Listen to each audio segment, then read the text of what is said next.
Hello, hello, ladies and gentlemen. Welcome to day 14 of the dragon sculpting class. We are going to be going over the sculpting of the base of our dragon. So this should be the last, this will be the last sculpting class. All your base class are belong to us, that's right. This will be the last sculpting class. Then we'll probably need about, it'll be probably a week or 2 weeks of open shop classes, which will come after this, where I'll need to finish up all the sculpting so we can get into the painting lesson. So I'll probably need, probably need the 2 weeks. So that means the next 2 Sundays there won't be any class, but I will be live here with you guys doing the homework, finishing the piece. So, but yeah, so we've decided that the base of our dragon is going to be kind of like teetering and standing on a big pile of wizardy looking books. That's kind of the original idea, and the idea has really stuck with me. So let us first get into the reference here.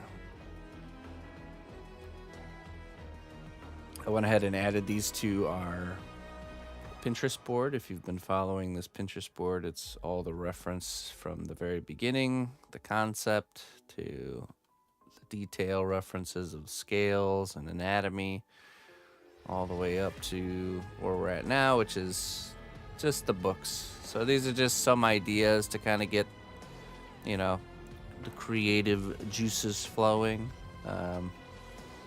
There's all kinds of different wizardy looking tomes and variations, some with some belts closing them, you know, others with different bindings. So yeah, so that's what we want to make the base look like. That's the mission here. And of course there's a couple ways to do that. I was considering building the armature of our books out of possibly pieces of wood. You know, that would be the size and shape of the book, which would probably be better if we had built the base first. Because imagine you would make little blocks of wood that are the rough size dimension of the books, and then you just literally stack those all up and screw them together, and then you build the sculpture on top of that. As so this is a perfect example of how we can learn from these hindsight moments. So next time, you know, we would do it this way, where we would start probably with the books, just the wooden, not sculpted, just the wooden version of the books. Then do the dragon, then go back in and sculpt the books. Or you could do the books right away too. I guess it doesn't really matter. So, but what we're gonna do, I think we're gonna use. Hold on, let me see here. We're gonna do aluminum foil, just because it'll be easier to kind of work around the foot of this piece. You know, all this structure. So, okay, so first thing we want to do is plug in. Where's it at?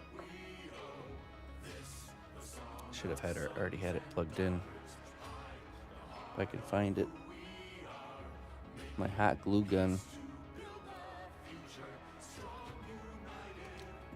Which I need to find. One moment, please. Oh, there it is. Exactly where it's supposed to be. All right. So we're gonna get the hot glue gun going. We may not need it. We may need it. It's really annoying when you're working with foil, when you're trying to add more foil, and it just doesn't want to stick together. So little dots of hot glue can really ease that. Already got some clay conditioned and ready to go. So let's get in here and take a look.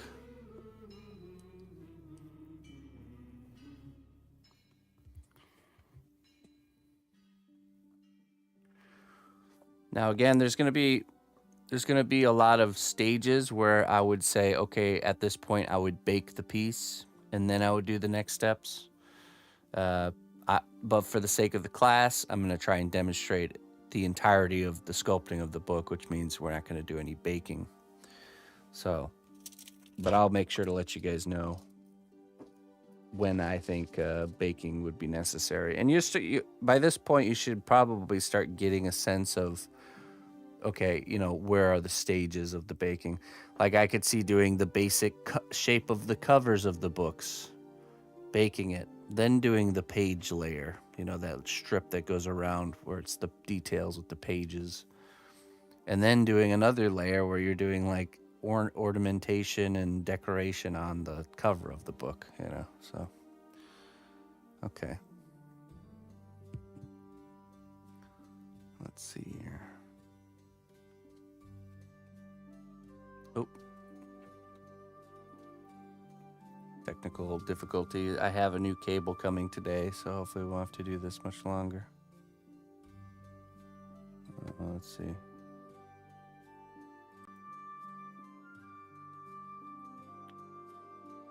One moment, please. Get my camera working.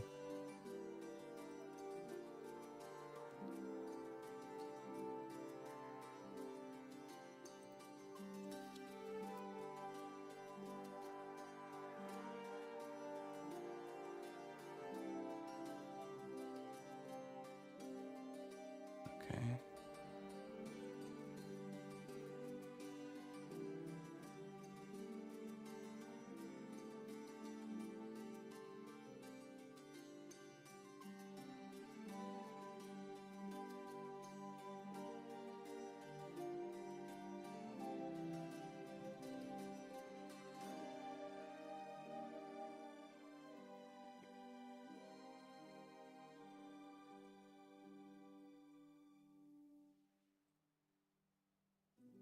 There we go. Okay, so you can see I got my whole dragon rendered out, other than the wings. So the only thing left to do on this, other than the books, is I'll probably go back in and I'll finish the wings, and I'll probably add like another round of like horns here. And I was thinking about adding like a curly little beard horn, you know. Those little touches, you just kind of, you know, take the moment when you're deciding if the piece is finished, and really maybe something on the end of the tail, some sort of fin or some sort of spike arrangement. I have to fix this little crack here, which I'm not sure how that happened. It's shifted somehow during the baking. But those are those small things you do when you get done with a piece and you're deciding if it's ready to move on to the painting. You just kind of look over it, go over with the fine-tooth comb, if you will. Just like really look at it as, okay, is there anything I want to change, anything I don't like, anything I want to add? Okay. So let's focus in on the books here.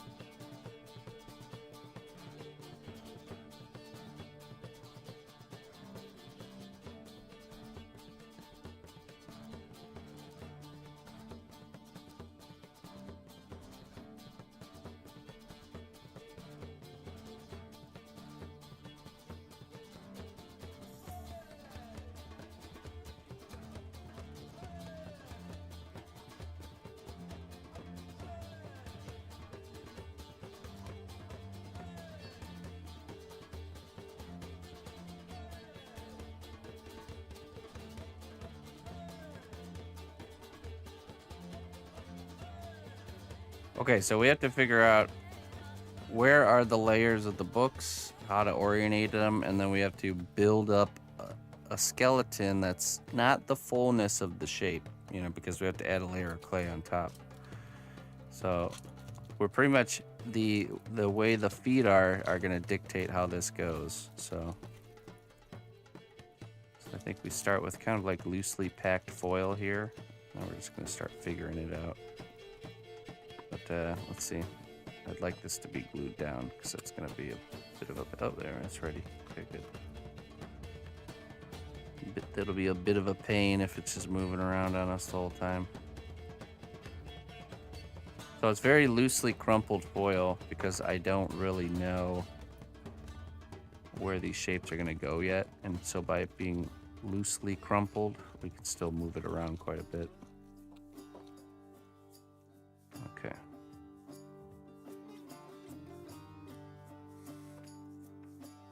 All right, now let's add, let's see. So there's a higher book going here. I'll have to keep in mind.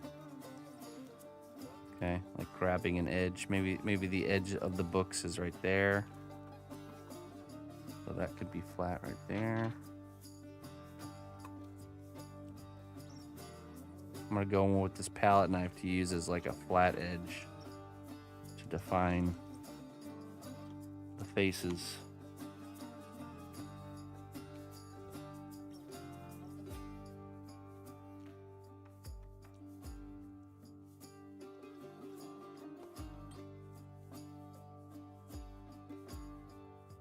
So I can already see that this is like the binding of the book and that the pages will be over here.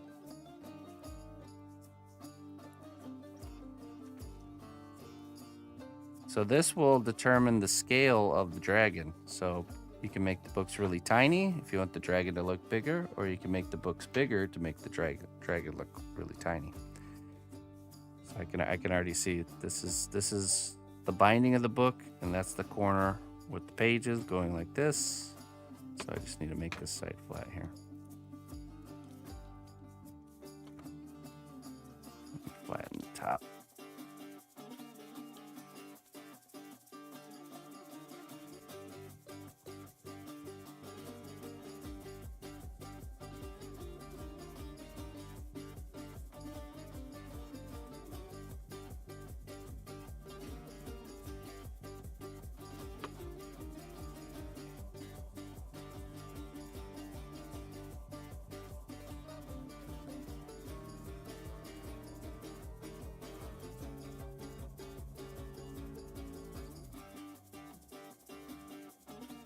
Now, it'd probably be wise to identify one book at a time and then sculpt that entire book before you add on the next one. You know, so I got this book here, and then there'll probably be a second one stacked up on top of that. And then over here will be almost like a separate stack going on there.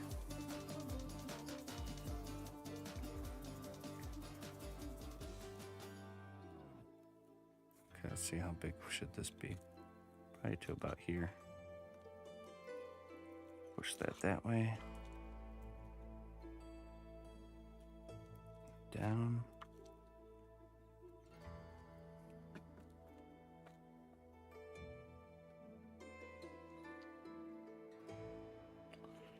I'd like there to be a little bit of foil there.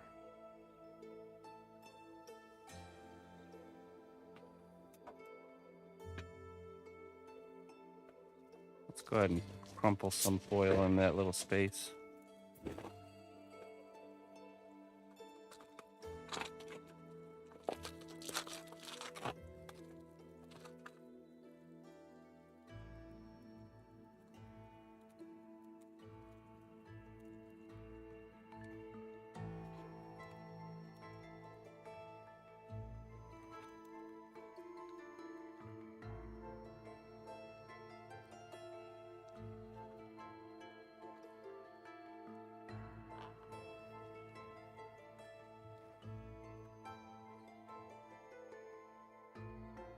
Okay.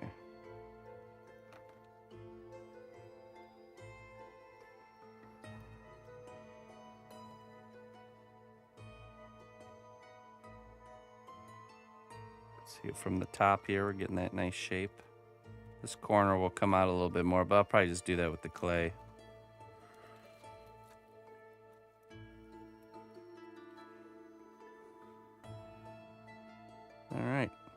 we have our first book situated.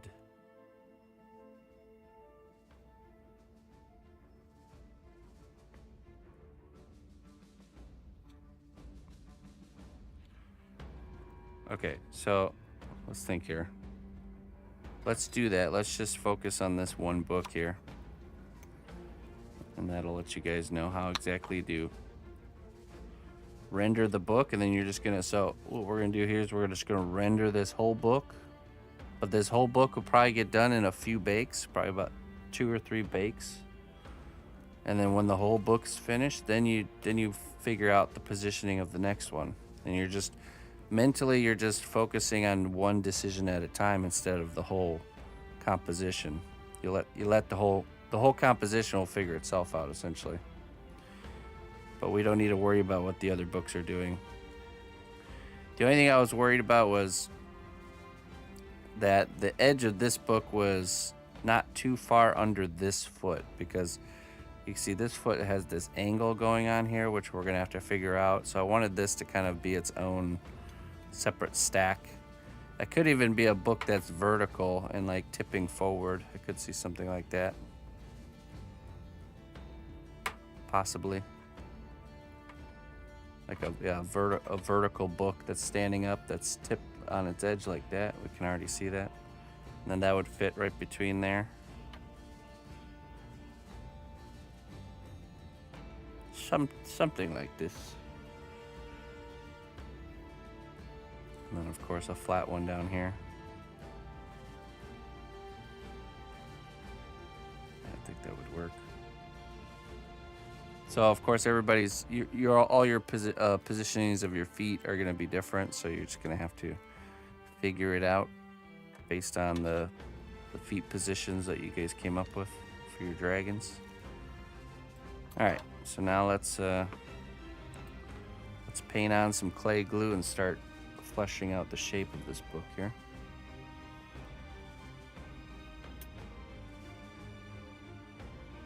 Let's see, clay glue. Brush.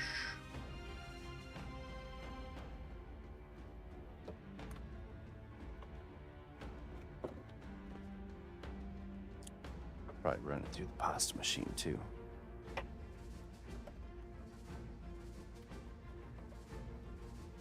Okay.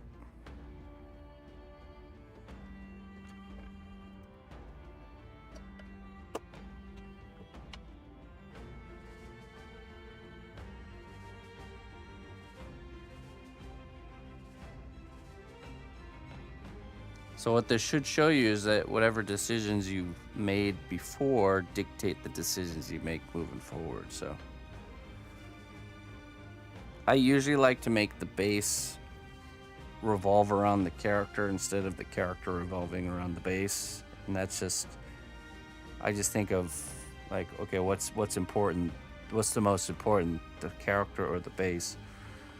Usually it's the character. The base is just kind of like the side dish, you know. So by doing the character first, we can make the character look good, and then just make the base figure itself around that.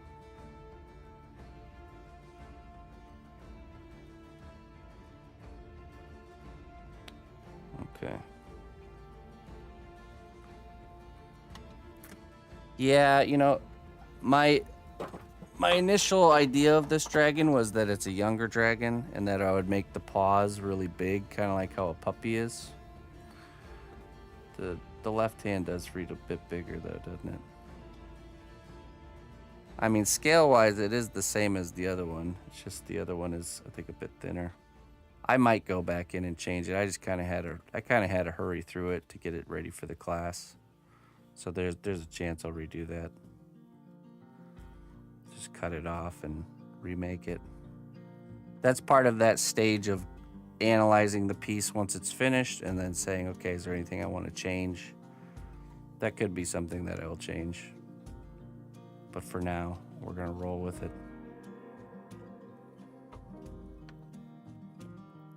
Let's see here. But I was indeed thinking the same thing.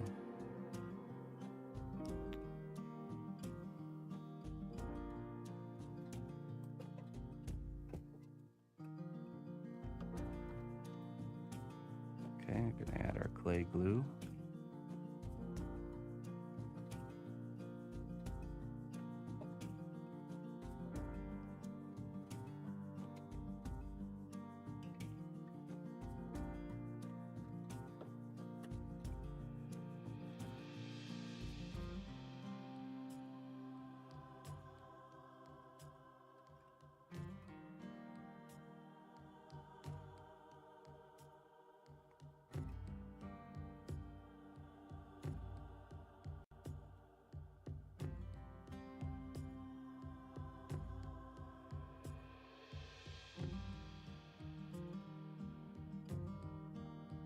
Okay, so now we cover it with the clay. Just gonna make a rip here so it goes around that foot peg. There we go. So give us our nice base layer to work from. We just want to make sure it's good and pushed down on that foil, which is going to leave us all kinds of little cavities and indentations to fill, but that's okay.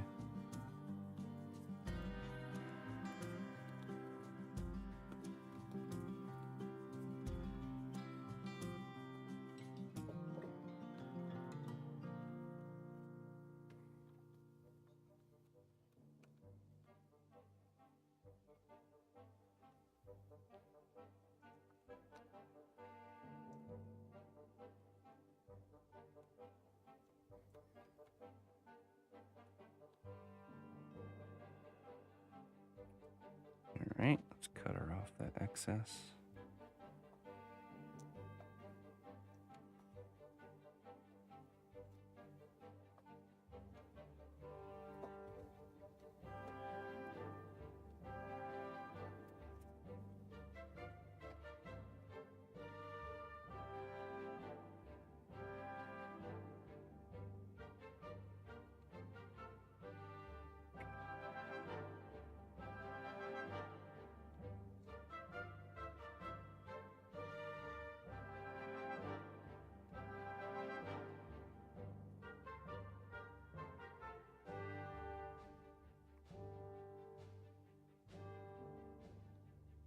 All right, keep going around. We'll get that base layer of clay all around.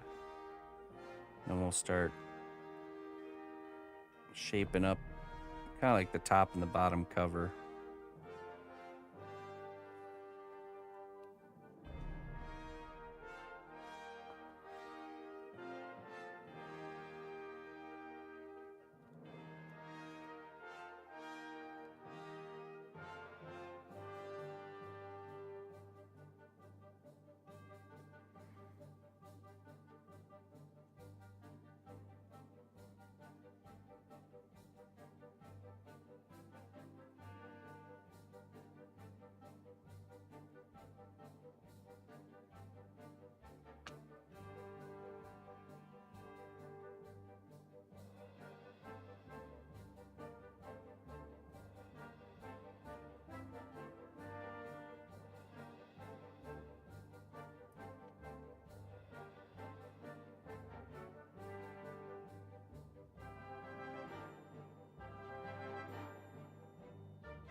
Good.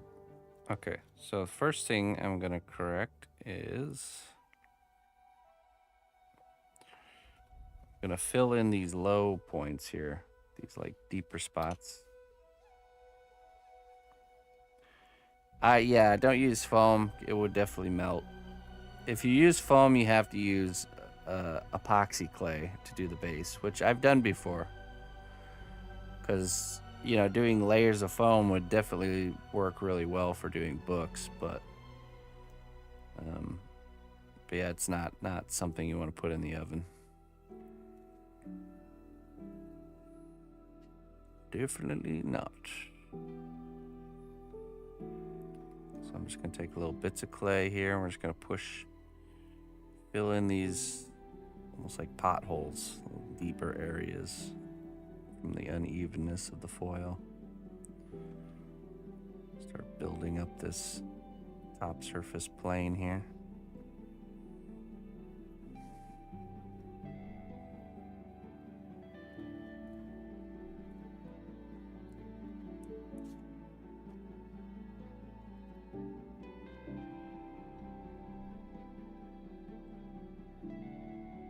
It's getting a little bit thinner there. I'll go ahead and add some more.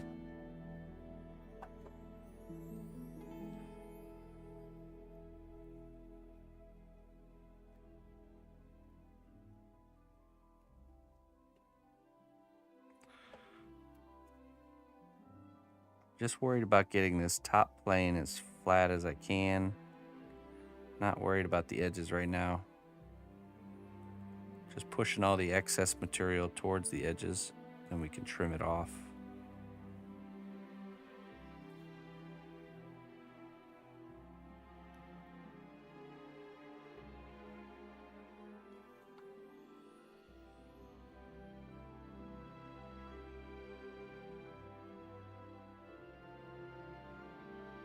The smell of burning foam in the morning. Yeah. Ah. Has that cancery twang to it.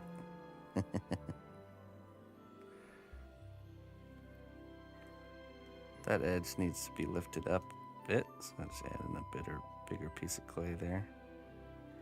You get better at seeing the planes, seeing the flat surfaces, the more times you kind of go through the motions here.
Yeah, you could make it a really worn book, but you know, it's better to get those planes situated because it could also get too sloppy.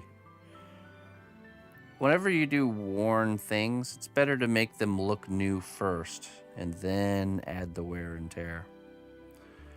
Okay, so this plane is looking all right. Okay, a little bit more right here. Hold on. Almost ready for the next step.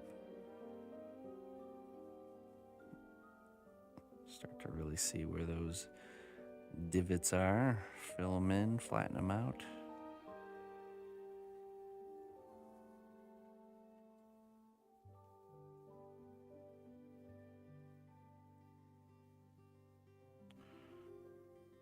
Okay. So now I want to look at the overall shape of the book. These angles are looking pretty good on the back side, but this side, you got this angle going down and this one is not looking good. So we need to add material here to fix that.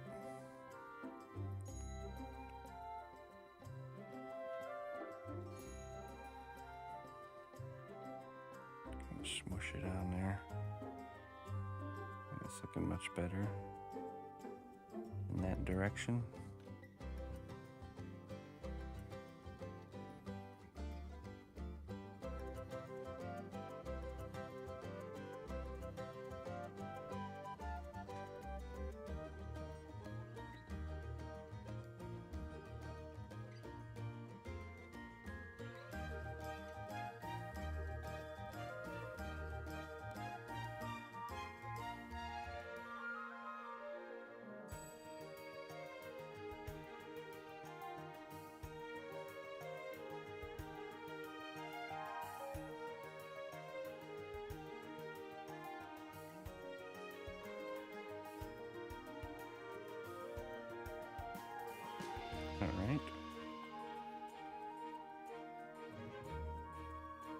Now we're gonna smooth in the top here.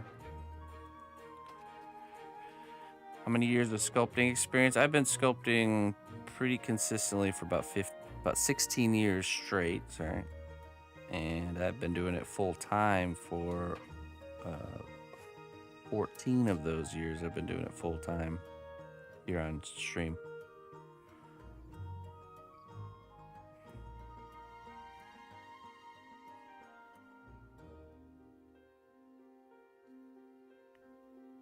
I think because of streaming, I was able to go full time with my artwork way earlier than normal, you know.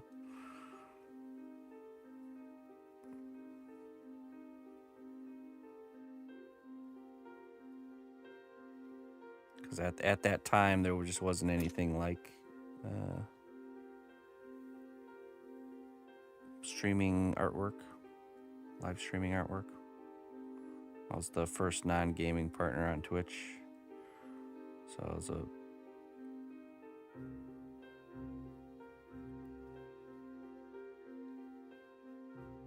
garnered a lot of attention earlier on because no one else was doing anything like it. Okay, so I'm just kind of pulling these edges to get this corner here. See that?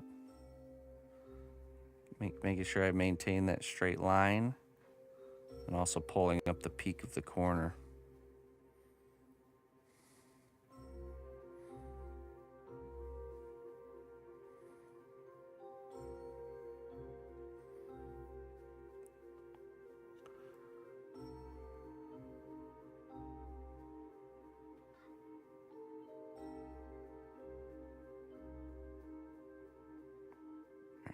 Filling in a little deep spot here.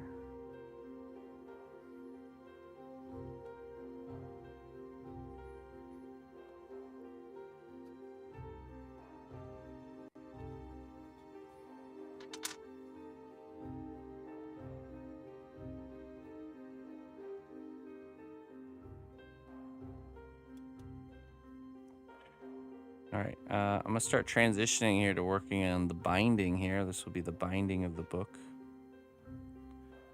Same process, we're just gonna try and get that nice flat plane. Fill any deeper areas, use your tools to get as flat as possible, and then you always pull the excess towards the edge. Towards that edge. That way we can easily remove it by just kind of cutting it off.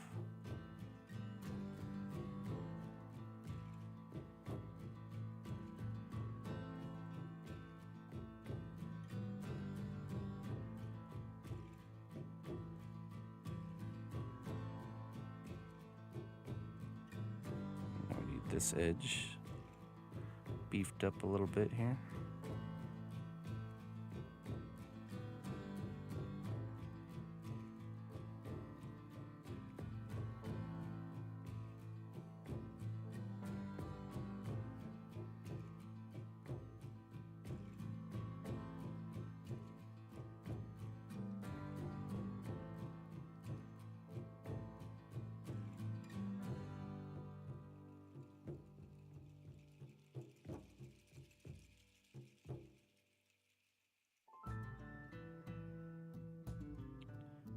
Go. I have a tool that I need that I loaned to my daughter. Let me go grab it really quick. I'll be right back.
All right. Gee, I was hoping that wouldn't happen. One moment. Got the tool, but now I gotta fix the camera.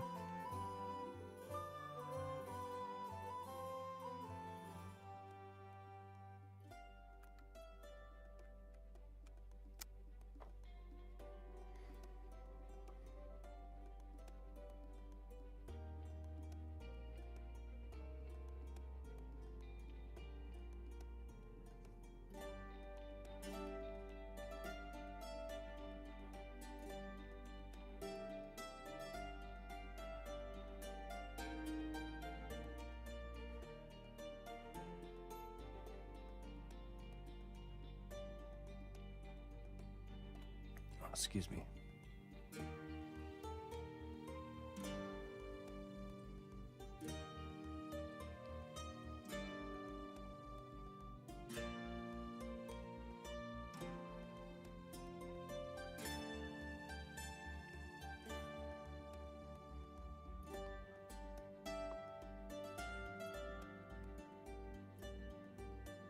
Okay, so this is the tool. Very good for doing flat surfaces and whatnot. Gonna come in handy here. So that's looking good, that roughed in binding there. Let's take a look at it from the other side. Definitely looking pretty ugly there. It's probably not going to be seen, but let's just clean it up anyways, because when you're working in stages like this, you don't really know exactly what part will be seen or what won't be seen. So sometimes you just got to render parts that might not actually be seen.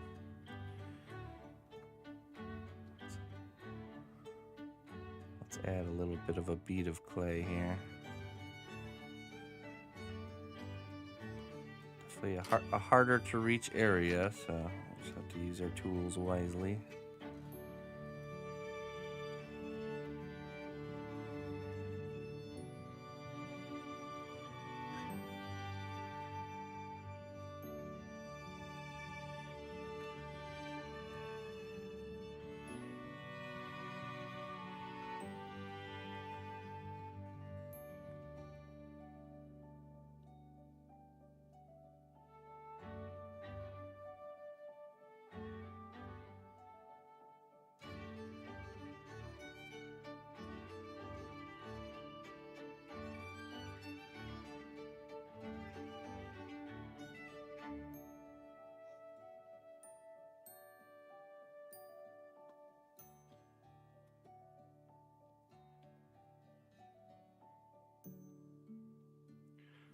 I'd say that's pretty good.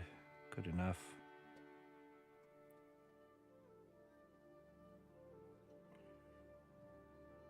I'm pulling out this corner a little bit on the book. Just pulling the excess material towards the corner.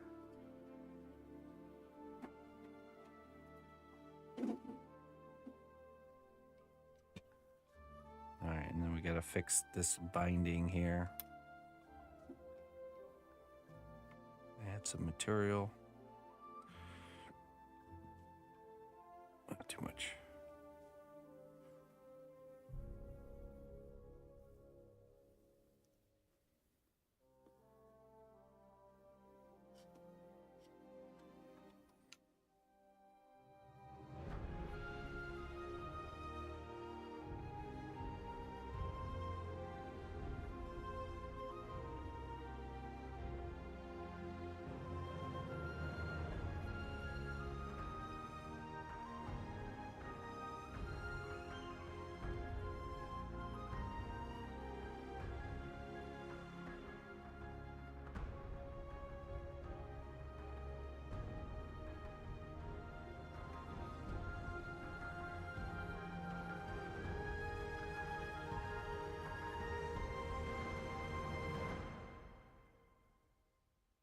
All right, let's clean this up. So it just look a little sloppy.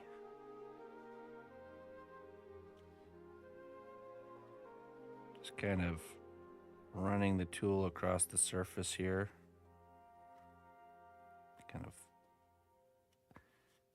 pushing those higher spots into those lower spots. It's looking pretty good. Okay, so now at this point, what I would do is I will do the bottom edge of the book. So you can see we have this clear top edge. All we have to do is kind of cut our line there. I'm not gonna do that yet, but let's do the bottom edge here. Kind of the two covers.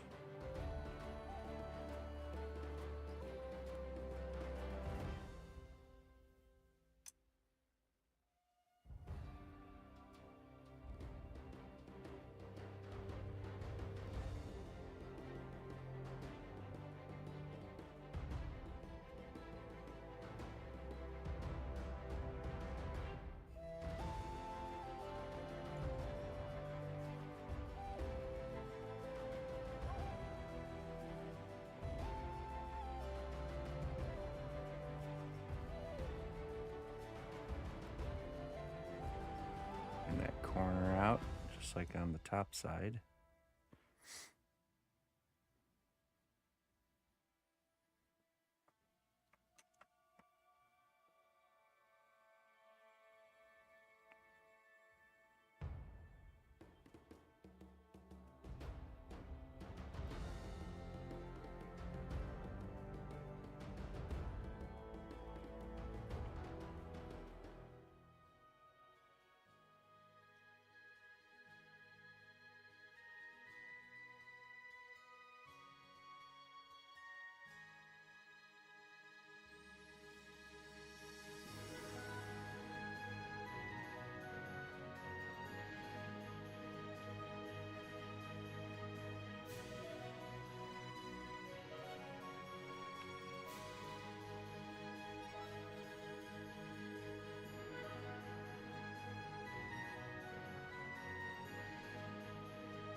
All right, that's enough adding the material. Yeah, this side, I don't know if we need to add any. Looks pretty straight already. So now I'm going to use the tool and manipulate the clay we've added. Just make it look more clean.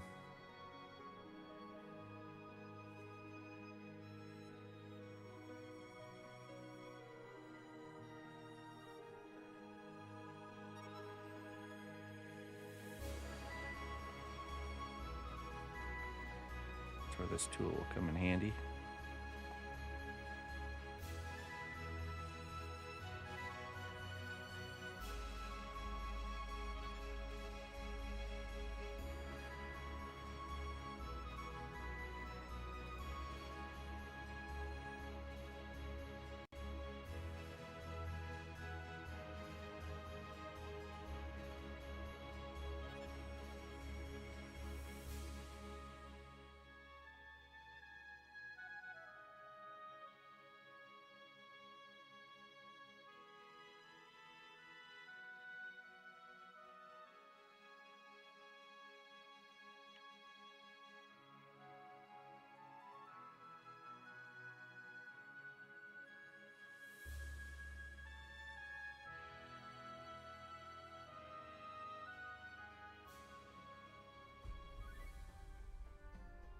Could easily become a s'more if we wanted it to.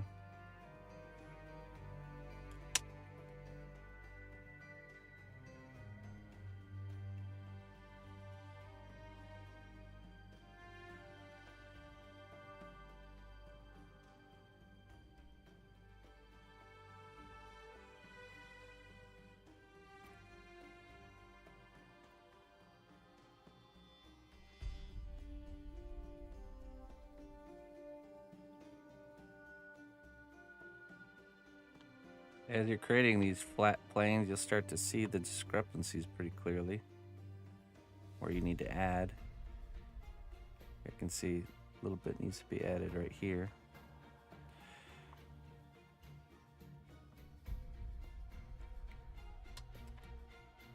Build that corner up. Now, since this is an area, see how this piece of clay just kind of hanging here?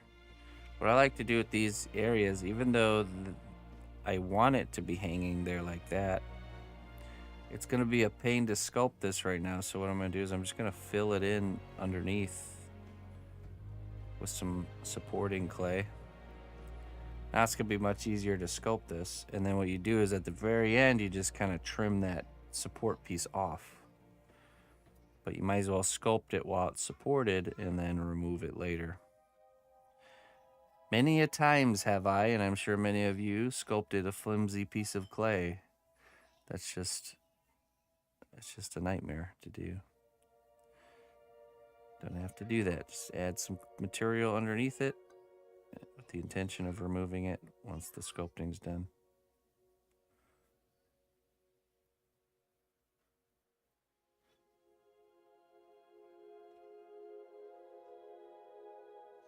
You don't know me. Oh, I know you.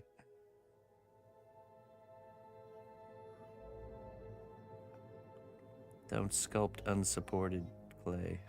If you can avoid it, avoid it. Sometimes you can't.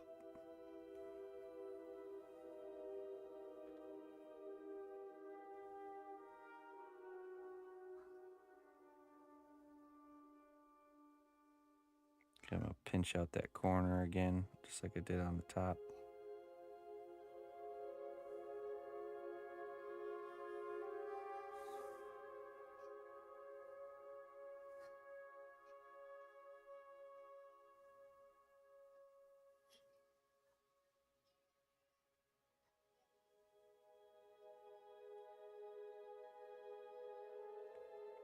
Okay.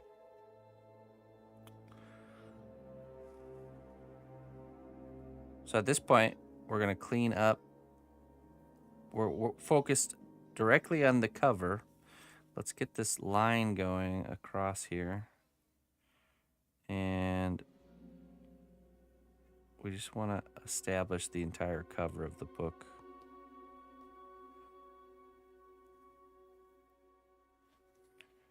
The binding here.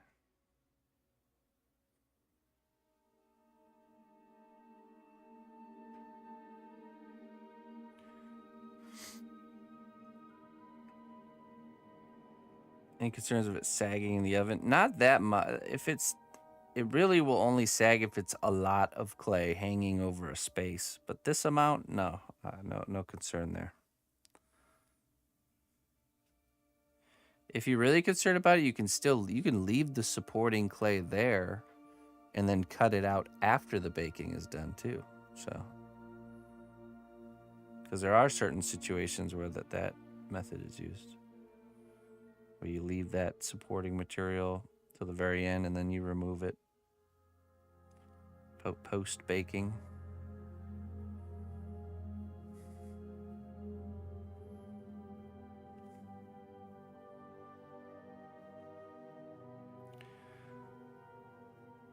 So what we're going to do here is we're going to focus on getting this the cover of the book sculpted to its entirety. And then you would bake it, and then you would do the pages in a separate layer. I'll show you how to do the pages though, since we're not going to be doing the baking here.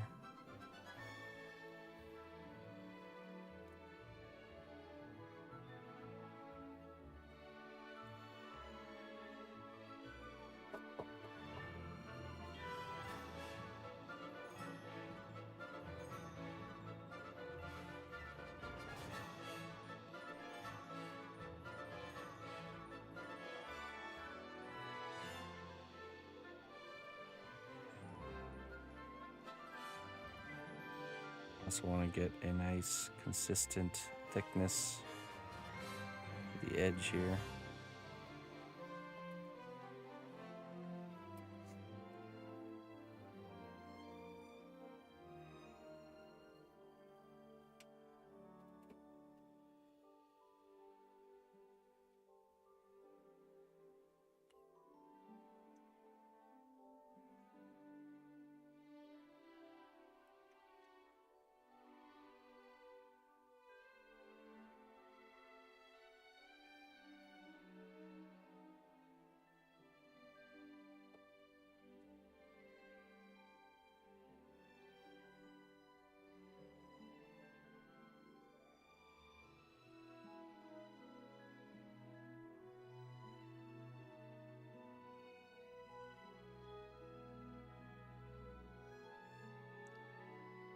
You could. I don't think so. I actually have a hard time using up separator, so I use it a lot. I don't think it's not an easy material to waste because you know, the amount you need to go to do something is so small. So yeah, you totally could use a separator.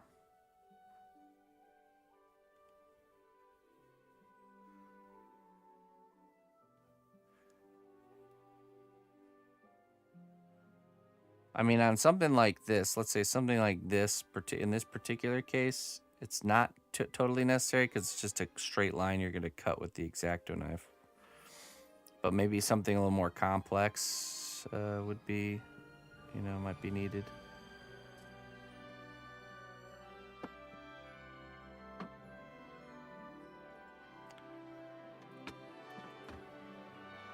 All right, let's take a look at it from different angles. I can still see these corners kind of bending in like this, so let's try to remedy that. Bring that corner out again. It'll take a little bit of back and forth to get your shape of your books looking good.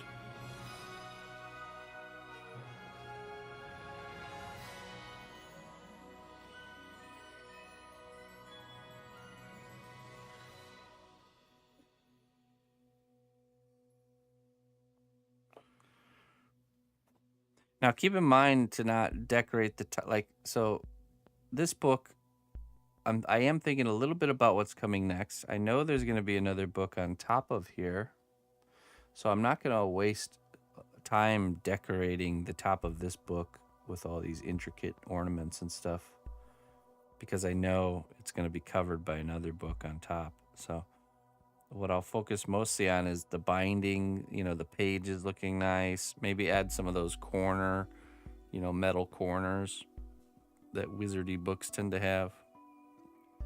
But I could also see adding those in a separate layer as well. So, okay, let's see here. At this point, we're going to start making some design decisions for the book, using our reference to help us as far as the way the covers look, possible textures. Let's pull up a reference here. Oh, let's see, I think I had some images of some real old books. Yep, okay.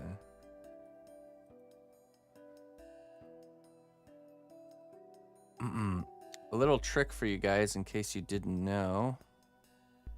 When you're looking at images on Pinterest, you know, this is not that big. So when you really want that really texture reference, which is you really want to look close, you can right click it and go to open image in a new tab, and that'll bring up the actual image in a new tab, which is much closer. Okay, so usually, sometimes it's not, but little material falling off there. So it's kind of like, so I'm analyzing what I'm seeing here. We have like a layer of leather on top, and then there's like an under layer, which we can have like rips. We can have like ripped out areas where, so what we could do is we could sculpt the under layer, like whatever the hard material is under the leather, texture it and bake it, and then we can lay a thin layer of clay over and sculpt the leather layer, and then when we rip it and tear it, it'll just naturally work out. Or we could sculpt it all at once. You know, there's all kinds of different approaches which will give different results. I could see that working pretty good if you plan on doing a lot of this like teared leather, like missing leather parts, where you sculpt the cover of the book and texture it in its entirety, and then you just roll out a thin layer on the pasta machine and put it over top. What else do we see? We got these nice little binding marks here. Maybe a belt to keep it closed. Yep, okay.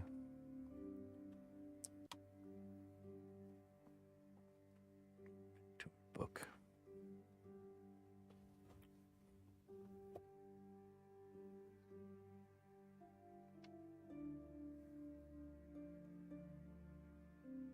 Some claw marks. Yeah, exactly.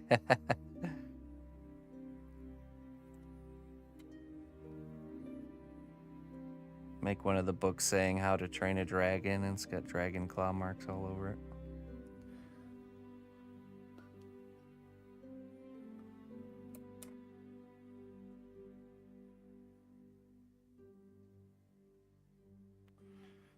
Okay, so I'm gonna do a lot of books will have like a little indentation here right after the binding. I'm just gonna put that in place.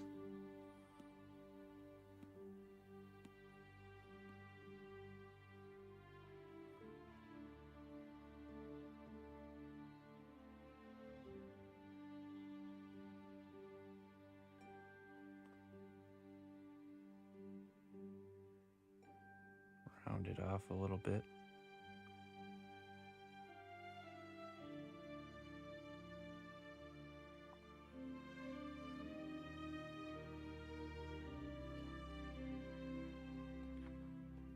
Do that on the other side too.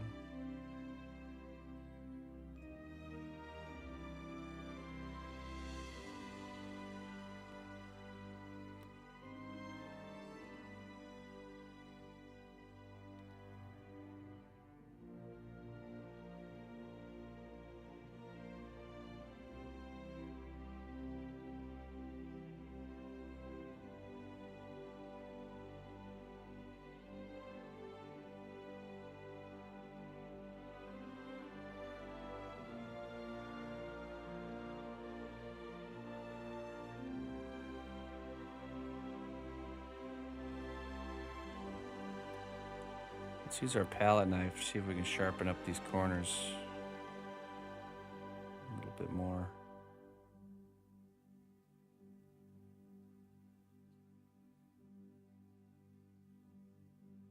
Clean up those edges.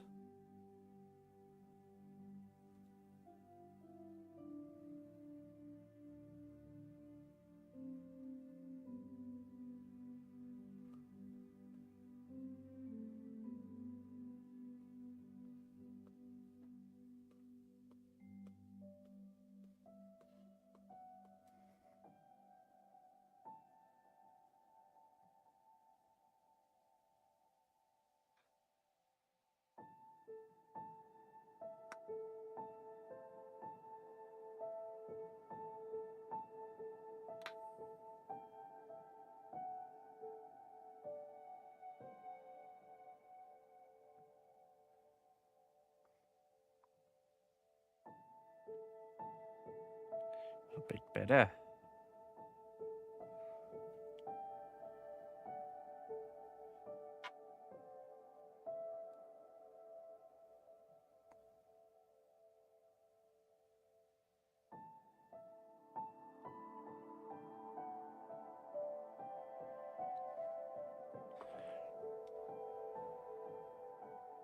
I want to make sure the corners on this one look really nice because that's kind of the part we'll see the most in the final version.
right, that top cover is looking pretty clean.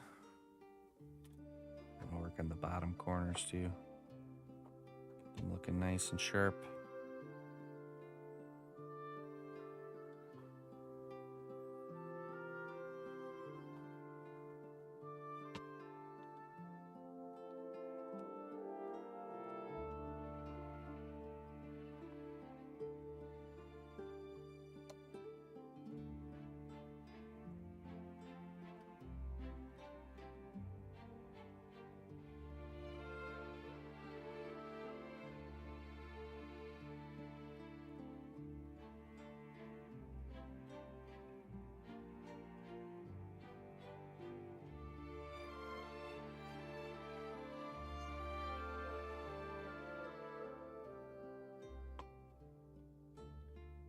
Want to reduce the thickness of that bottom cover too.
All right, let's start working a little bit.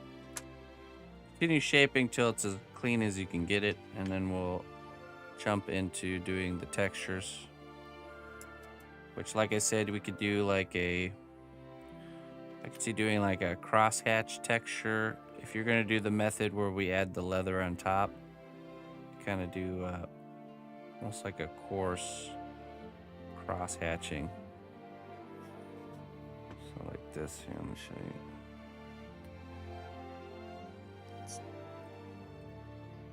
Let's zoom in a little bit.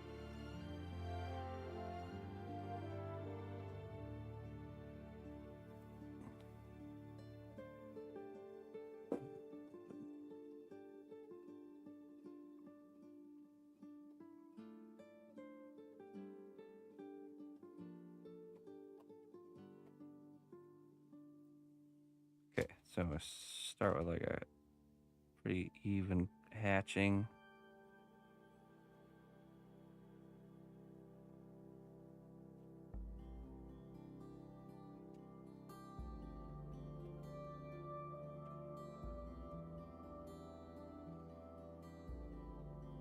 And you do a cross hatch.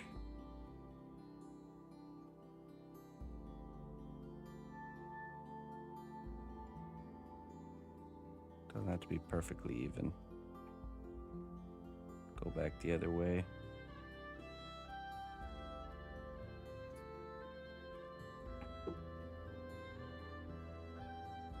Go over a couple times. And you could decide to brush it if you want, or if you want it to look a little more rough, you kind of keep it. Maybe go around the edge a little bit.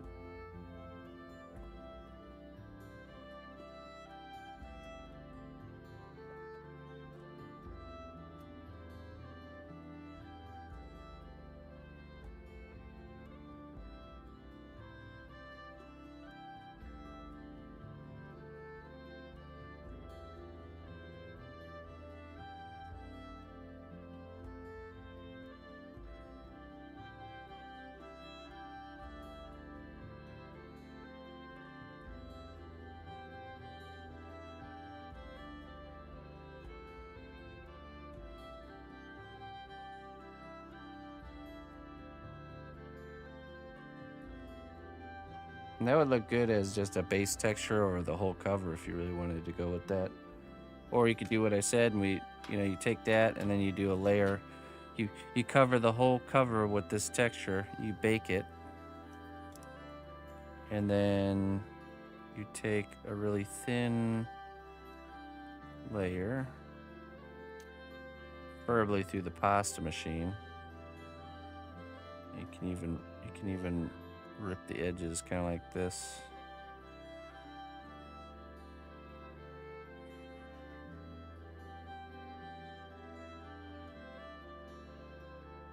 Say we want that corner to look like it's ripped out.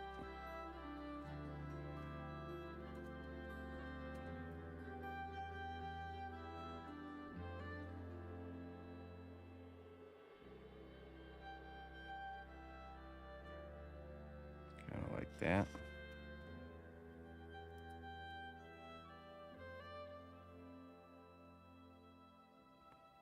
Lift it up a little bit. Get some depth of detail.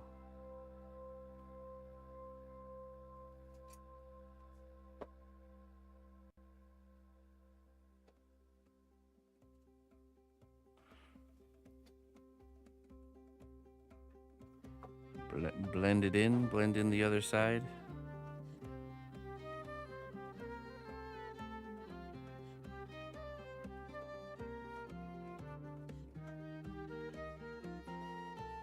So maybe that's how I'll do this book.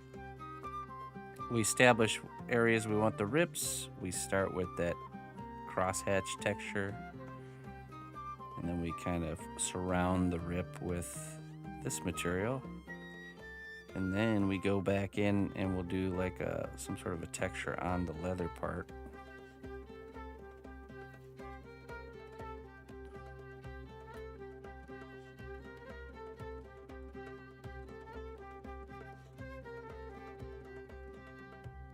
Reference will give you all the ideas you need. Just kind of pick and choose elements that you like. Like, okay, let's do a claw rip right here. So I'm just gonna do that crosshatch texture.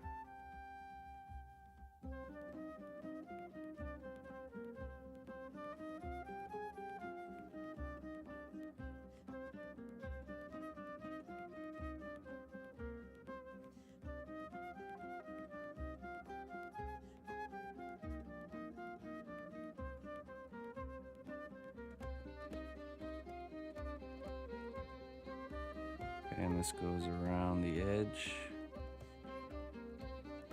Hey, welcome readers. Thanks for coming in. We're doing class today, so I can't be as attentive to chat, but thank you very much. I appreciate it. I'm teaching how to sculpt a dragon. It's a free class that anyone can join. You can find the playlist for all the videos on Twitch or on YouTube. We're in the very last stage of this class where we're sculpting the base. Okay, we make our ripped material here. I'm just kind of pinching it out real thin. Giving it a little bit of a stretch so it gets as thin as possible. And then we're just going to pinch away the edge, the kind of ripped edge, see?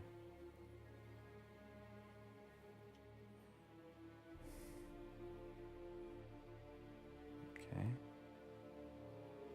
Kind of let it happen pretty naturally there.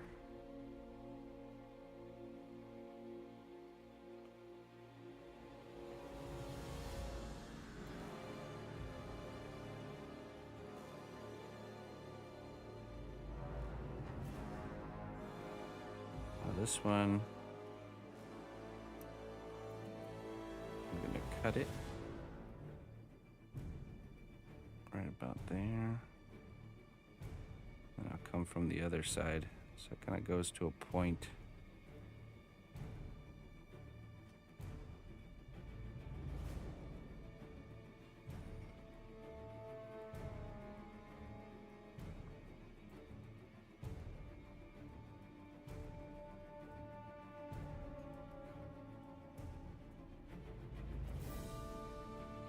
Now, I'll mention before you do any of the baking, so say you're going to do any of the methods I talked about, before you bake it, make sure you remove this material that's where the paper will go.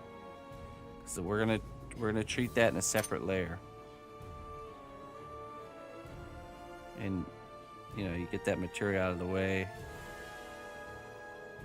just in case. Carefully blending it in.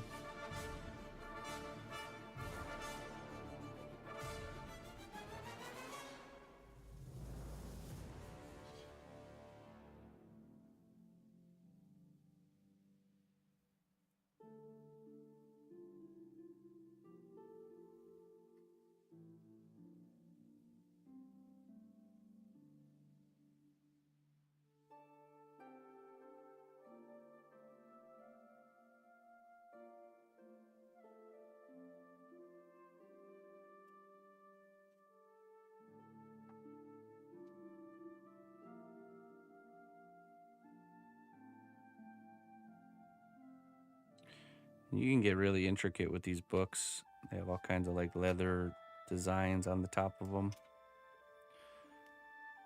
I'm just gonna do a basic kind of squiggly X leather texture just to kind of see how it looks.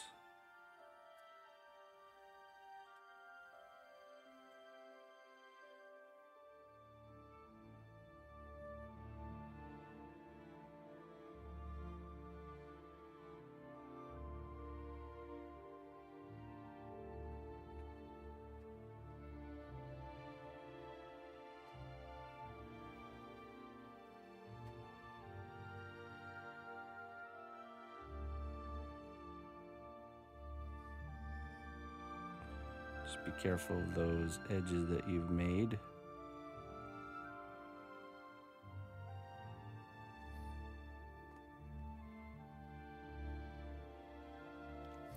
Yeah, if you got mixed media, little bits and bobs and, you know, little,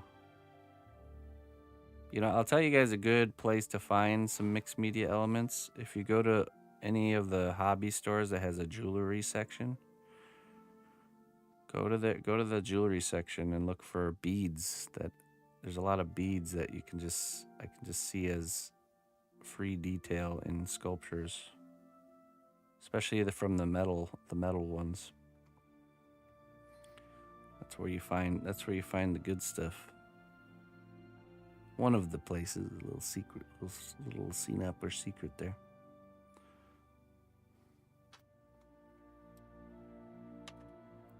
Incorporate some mixed media into your books. So now I'll brush this with alcohol here. Blend in that leather texture.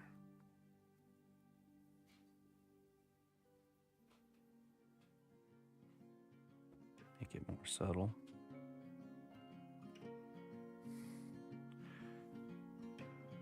There we go. That'll look really good, especially when you paint it and you get the two different colors from the layer underneath and the layer above.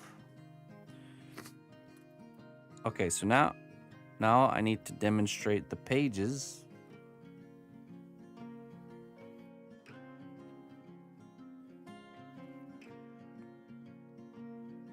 There's a few ways to do the pages. One is you kind of fill in with the clay here.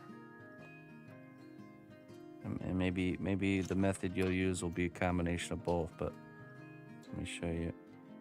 So let's pretend the cover has been baked here. Finish the cover, both top and bottom.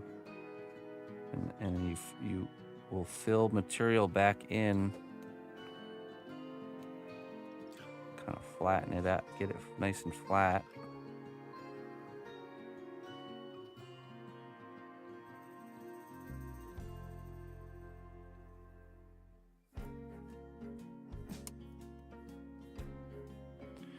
And then you'll use your line making tool and you'll just all the way across one side. I'm just going to show you a section here, but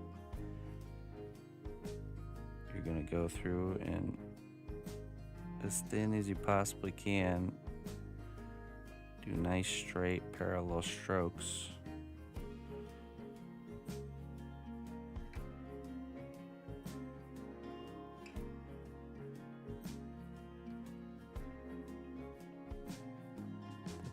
The thinner the better.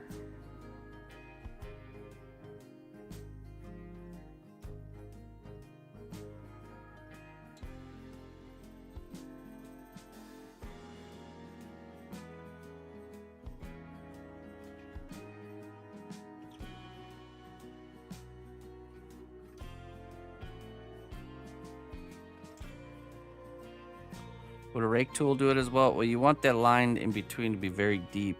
A rake tool wouldn't make it deep enough.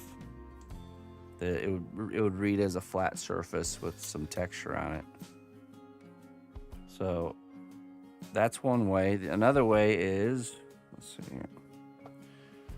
We're gonna take the pasta machine and we're gonna roll out a thin sheet.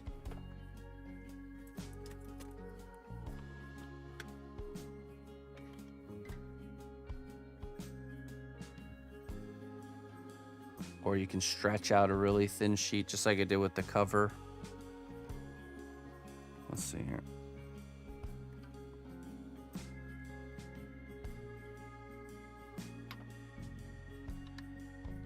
Probably the thinnest this can go is a 3 before it starts to get sloppy.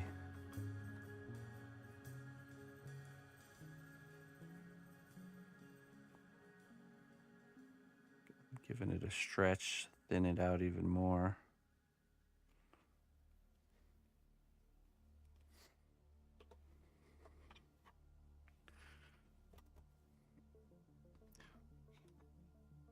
You want this to be the distance on one side all the way through. You don't want to like have any breaks in the middle.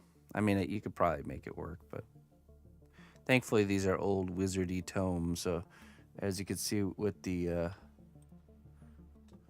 reference, the pages lines, I mean, on this one are much cleaner, but on this one, you know, you can see they can be pretty sloppy.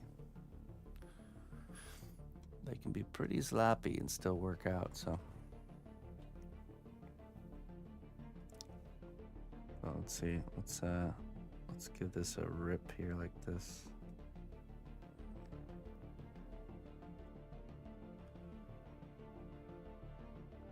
Essentially, you're taking,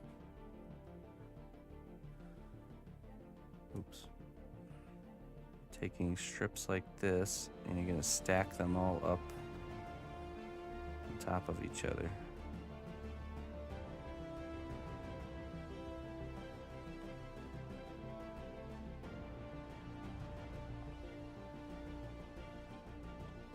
You can do ripped edges or you can do clean edged pages. It depends on what you want the look to go for, or what you want it to look like. Oh,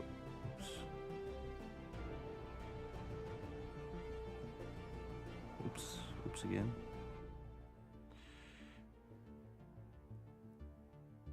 No problem.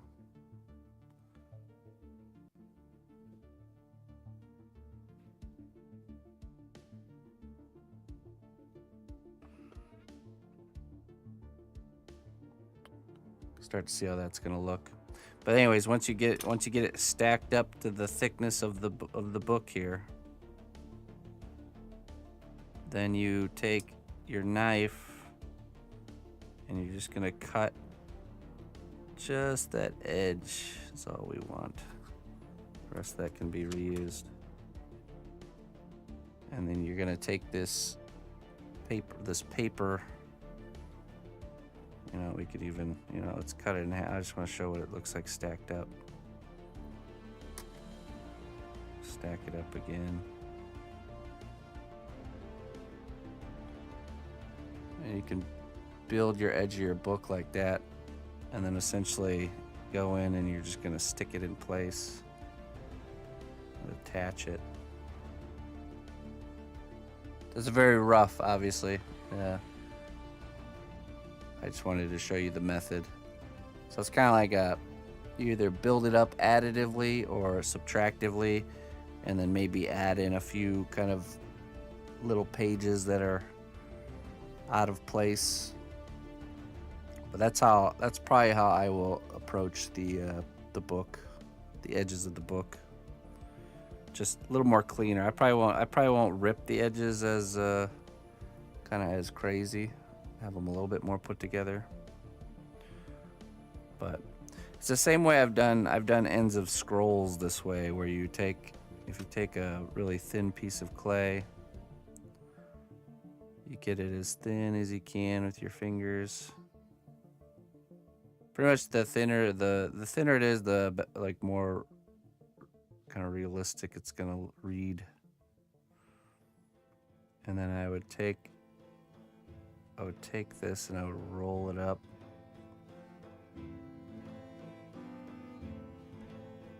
And you can create your, scroll, the end of your scroll that way.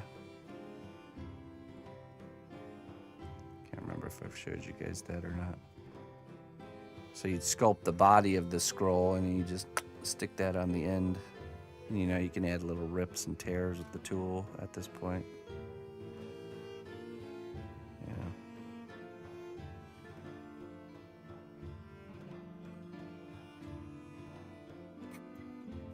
Same concept, but applied here, just all straight, flat pieces. Then you get in there with the tool and alter them a little bit.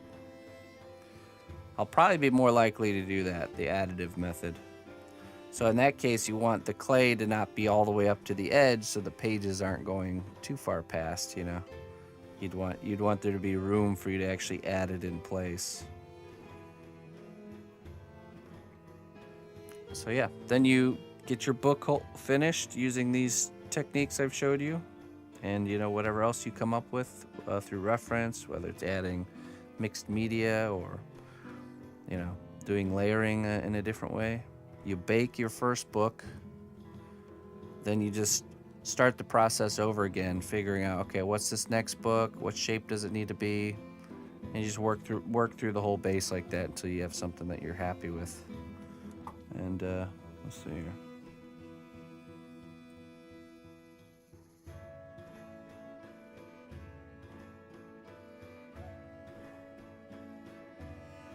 Yeah, so and then we'll get our finished composition fully sculpted and ready for painting. Okay, that's gonna end the teaching part of the class today. We're gonna head over to Discord and check on your guys' work. So the next class will be once mine is finished and we're ready to do painting. We'll probably do about 2 classes for how we're gonna approach the paint job. So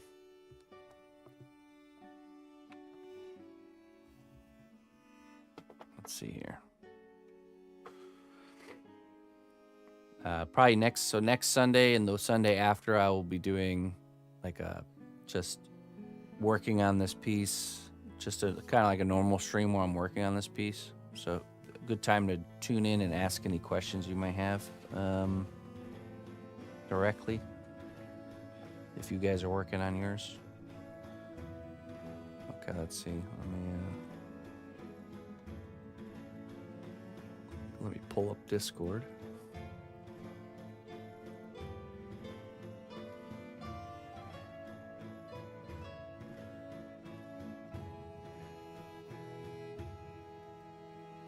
What is the dragon reaching for? Well, we don't really know. That's not really described. It's part of the storytelling, we don't really know. My idea, actually, technically, the idea is here as a display piece. This gives the person who displays it the opportunity to use that, Like there could be an object or something in their house that they display this piece next to that further tells the story, So it just creates that wonder. What is he reaching for, Could be, or in the scene, he's climbing around on these wizard books, maybe reaching up for the jar of dragon treats or something like that, But we leave that up to the viewer. Okay, let's see. Let's do, dragon class. There we go. If you're new to this class and to Discord, you could do !Discord in my Twitch chat, and it'll give you a link. And when you join, you go to the rules here, rules tab, and you react to the rules. There's a little dancing guy. You just click on that. That'll open up all these channels. You can share your other creative endeavors, all kinds of different. These are like forums, if you're familiar with forums. And here's the class section, cnotbusch School. You go to class info. This is where you find all the tools and materials and information on the class. and you use that alongside of the videos. Now if we go to dragon class, we can see what everyone's been up to for their dragon. So let's get into it. All right, Clayton, dragon sculpting is complete. I took the time to fix all the little nitpicks. So glad the sculpt is stable and strong. Can't wait to get painting. Yeah, okay, let's see here. All right. Waiting for his books. So you can see Clayton's already got a good start here for the books because he's got blocks that he can already kind of use as a base for the shapes. So just like what I was talking about in hindsight, using stacking up blocks like this, screwing them together would be nice. Awesome. I think he looks fantastic. Great work there, Clayton. Great work, my friend. Keep it up. I'm excited to see it come to life in color. All right, Aaron. I've been working on the dragon wings last week. This will be my 5th bake on the wings. It was easier to build it in sections and layers. I'm not sure what my plans is for the shoulder yet. Suggestions are appreciated. Okay. Yeah, everything's easier when you bake it in layers. That's just the reality.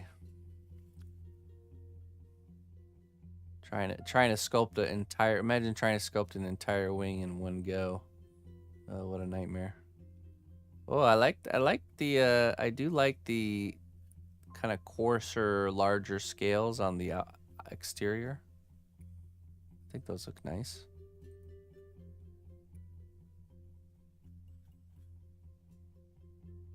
Very cool. We're definitely getting a much more like, almost like teenage dragon vibe from yours. I like it. So, okay, suggestion for the shoulders is what you're asking, huh? Okay, let's see here.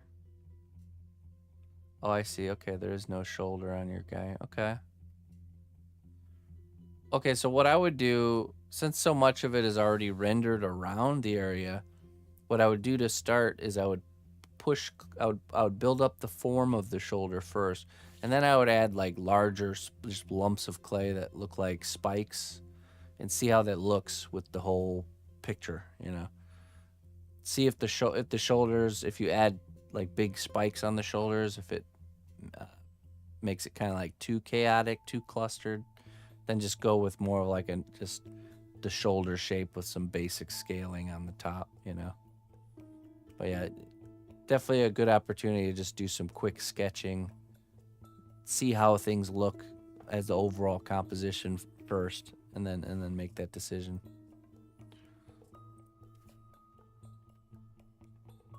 Very good. Very nice, Aaron. Keep it up, my friend. All right, let's see here. Soldier Dude. I will have the shoulders of the wings to finish and the tip of the tail. Okay. Shoulders of the wings and the tip of the tail to do. Okay. All right.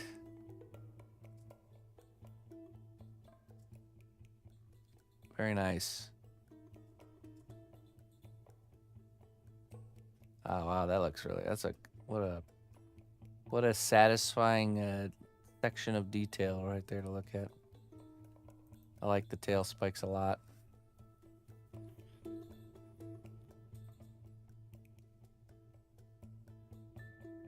Okay, same for you.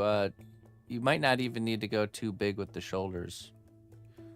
Oh, I see. Okay, you got a little piece of like a metal or something like that for the armature on the tail. Looking good. There we go. There's a nice turnaround video.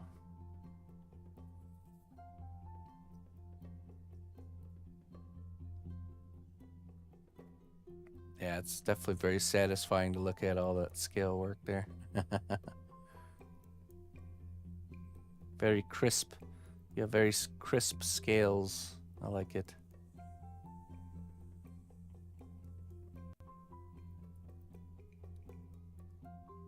Very good.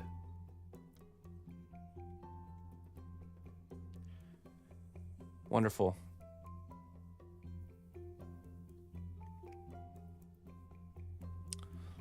Blue Sky Buffalo, you sure can, my friend. All you gotta do is, start your pursuit. No, nobody's born with the abilities to do these things. We all have to go out there and earn them. Yeah, what will be interesting is what color choices we all kind of settle on. I haven't even really thought about it too much. So many different options to go with. All right, so that's it for the dragon class. Let's head over to the gremlin class. This is another class that we've already done and completed, but every week I still go and I check on Discord and see if anybody new is joining, and I can give feedback. So, okay. Hey there, Thayer says, hey there, people. Just started learning to sculpt again. Originally began around June last year, but then quit after like a month. Started following this class on YouTube in the hopes that something more structured will stop me from quitting again. Here's what I'm at so far, just trying to get the pose right. It's not about quitting and falling off the horse. You just have to always convince yourself to get back on track, because I think we all have these, it's about establishing this rhythm, and it's going to take time to establish the rhythm. The only thing that stops you from doing that is if you quit and then don't go back to it, So as long as you go back to it, and, it's a difficult thing to do, but, we have to push ourselves to do the thing we don't want to do, because it's just like anytime you want to do something beneficial for your life, there's always this part of yourself that you get to the time when you're ready to do the thing that's going to benefit you.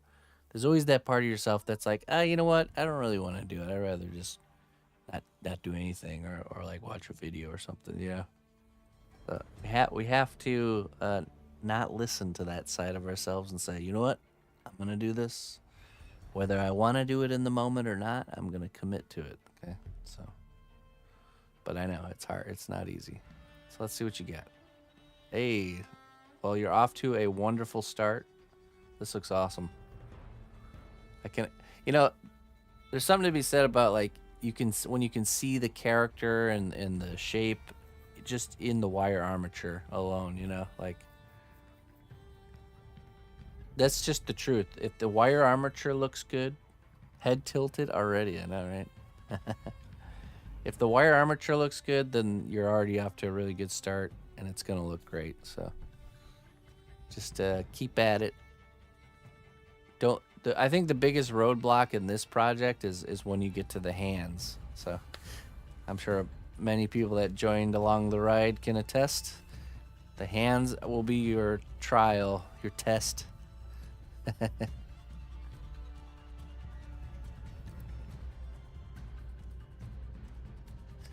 Hey, we all are, Blue Sky. We're all very good at that. So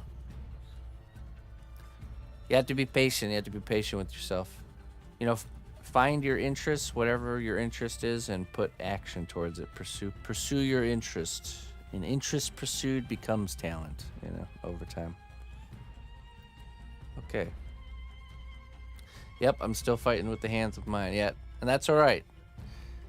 Trust me when I say, when I look back on my whole art career, it's all the projects I had where it was like smooth sailing, are great and everything. It's great to get through a project and have just smooth sailing. But when I look back, the times where I really saw significant growth in myself, in my progress as an artist, was the times I had these like really hard struggles that I was redoing things and just frustrated and not happy with how things were looking and like having to do this internal battle.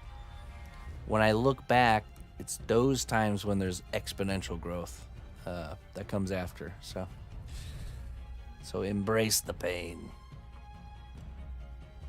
So I'm saying these things to myself too, of course. All right. right, nothing new there. Just a comment. Cool. All right. All right, ladies and gentlemen, that's going to conclude our class for today. Thank you all for joining me.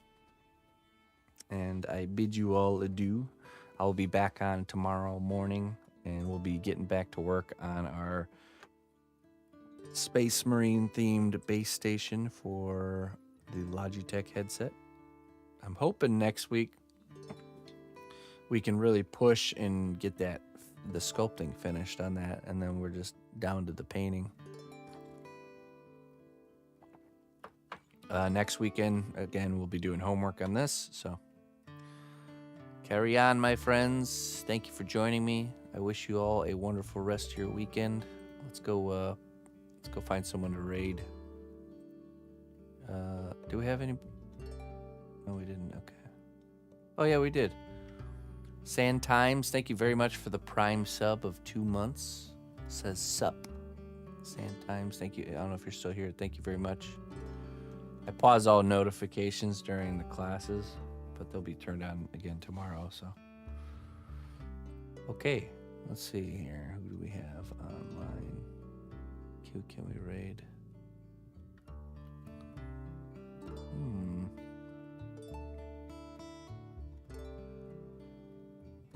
Oh, Charles is doing artwork. Holy cannoli. Let's go raid Charles. This guy Charles, he's a crazy guy, but he's probably one of the best traditional illustrators I've ever seen. Definitely one of the best I've ever seen. Possibly one of the best in the world, I would even say. He's very, very next level. Let's go check out his work. Mr. Charles. All right. Until next time. Bye-bye.